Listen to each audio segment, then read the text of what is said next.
अस्माकं तु विशिष्टा ये तान्निबोध द्विजोत्तम नायका मम सैन्यस्य संज्ञार्थं तां ब्रवीमि ते। अस्माकं तु विशिष्टा ये तान्निबोध द्विजोत्तम। दुर्योधन द्रोणाचार्य से कहता है कि हे द्विजश्रेष्ठ, जैसे पांडवों की सेना में श्रेष्ठ महारथी हैं, ऐसे ही हमारी सेना में उनसे कम विशेषता वाले महारथी नहीं है। प्रत्युत उनकी सेना के महारथियों की अपेक्षा ज्यादा ही विशेषता रखने वाले हैं। उनको भी आप समझ लीजिए।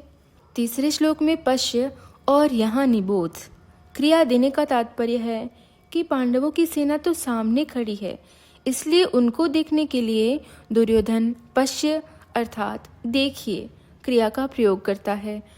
परंतु अपनी सेना सामने नहीं है, अर्थात अपनी सेना की तरफ द्रोणाचार्य की पीठ है, इसलिए उसको देखने के लिए निबोध अर्थात ध्यान दीजिए क्रिया का प्रयोग करता है।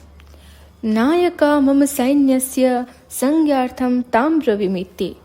मेरी सेना में भी जो विशिष्ट सेनापति हैं, सेना नायक हैं, महारथी हैं, मैं उनके नाम केवल आपको याद दिलाने के लिए, आपकी दृष्टि उधर खींचने के लिए ही कह रहा हूँ। संज्ञार्थम पद का तात्पर्य है कि हमारे बहुत से सेना नायक हैं, उनके नाम मैं कहाँ तक कहूँ, इसलिए मैं उनका केवल संकेत मात्र करता हूँ, क्योंकि आप तो सबको जानते ही हैं। इस श्लोक में दुर्योधन का ऐसा भाव प्रतीत होता है कि हमारा पक्ष किसी भी तरह कमजोर नहीं है, परंतु राजनीति के अनुसार शत्रु पक्ष चाहे कितना ही कमजोर हो और अपना पक्ष चाहे कितना ही सबल हो, ऐसी अवस्था में भी शत्रु पक्ष को कमजोर नहीं समझना चाहिए और अपने में उपेक्षा, उदासीनता आदि की भावना किंचित मात्र भी नहीं होनी चाहिए। इसलिए सावधानी के लिए मैंने उनकी सेना की बात कही और अब अपनी सेना की बात कहता हूँ। दूसरा भाव यह है कि पांडवों की सेना को देखकर दुर्योधन पर बड़ा प्रभाव पड़ा और उसके मन में कुछ भय भी हुआ, कारण कि संख्या में कम होते हुए भी पांडव सेना पक्ष में बहुत से धर्मात्मा पुरुष थे और स्वयं भगवान थे। जिस पक्ष में धर्म और भगवान रहते हैं उसका सब पर बड़ा प्रभाव पड़ता है। पापी से पापी, दुष्ट से दुष्ट व्यक्ति पर भी उसका प्रभाव पड़ता है।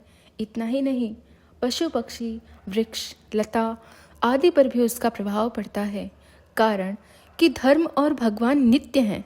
कितनी ही ऊंची से ऊंची भौतिक शक्तियाँ क्यों न हो, वे सभी अनित्य हैं। इसलिए दुर्योधन पर पांडव सेना का बड़ा असर पड़ा, परंतु उसके भीतर भौतिक बल का विश्वास मुख्य होने से वह द्रोणाचार्य को विश्वास दिलाने के लिए कहता है कि हमारे पक्ष में जितनी विशेषता है उतनी पांडवों की सेना में नहीं है, अतः हम उन पर सहज ही विजय प्राप्त कर सकते हैं। भवान भीष्मश्च कर्णश्च कृपश्च समितिञ्जयः अश्वत्थामा विकर्णश्च सौमदत्तिस्तथैव च। भवान भीष्मश्च, आप और पितामह भीष्म दोनों ही बहुत विशेष पुरुष हैं। आप दोनों के समकक्ष संसार में तीसरा कोई भी नहीं है। अगर आप दोनों में से कोई एक भी अपनी पूरी शक्ति लगाकर युद्ध करे तो देवता, यक्ष, राक्षस, मनुष्य आदि में ऐसा कोई भी नहीं है जो कि आपके सामने टिक सके। आप दोनों के पराक्रम की बात जगत में प्रसिद्ध है ही।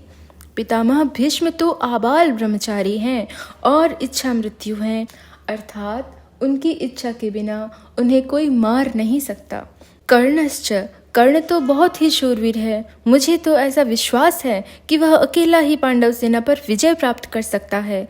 उसके सामने अर्जुन भी कुछ नहीं कर सकता। ऐसा वह कर्ण भी हमारे पक्ष में है। कृपश्च समितिञ्जयः, कृपाचार्य की तो बात ही क्या है, वे तो चिरंजीवी हैं, हमारे परम हितैषी हैं और संपूर्ण पांडव सेना पर विजय प्राप्त कर सकते हैं। यद्यपि यहाँ द्रोणाचार्य और भीष्म के बाद ही दुर्योधन को कृपाचार्य का नाम लेना चाहिए था, परंतु दुर्योधन को कर्ण पर जितना विश्वास था उतना कृपाचार्य पर नहीं था, इसलिए कर्ण का नाम तो भीतर से बीच में ही निकल पड़ा। द्रोणाचार्य और भीष्म कहीं कृपाचार्य का अपमान न समझ लें, इसलिए दुर्योधन कृपाचार्य को संग्राम विजयी विशेषण देकर उनको प्रसन्न करना चाहता है। अश्वत्थामा ये भी चिरंजीवी हैं और आपके ही पुत्र हैं। ये बड़े ही शूरवीर हैं। इन्होंने आपसे ही अस्त्र शस्त्र विद्या सीखी है। अस्त्र शस्त्र की कला में ये बड़े चतुर हैं। विकर्णश्च सौमदत्तिस्तथैव च। आप यह न समझें कि केवल पांडव ही धर्मात्मा हैं। हमारे पक्ष में भी मेरा भाई विकर्ण बड़ा धर्मात्मा और शूरवीर है। ऐसे ही हमारे प्रपितामह शांतनु के भाई बालिक के पौत्र तथा सौमदत्त के पुत्र भूरिश्रवा भी बड़े धर्मात्मा हैं।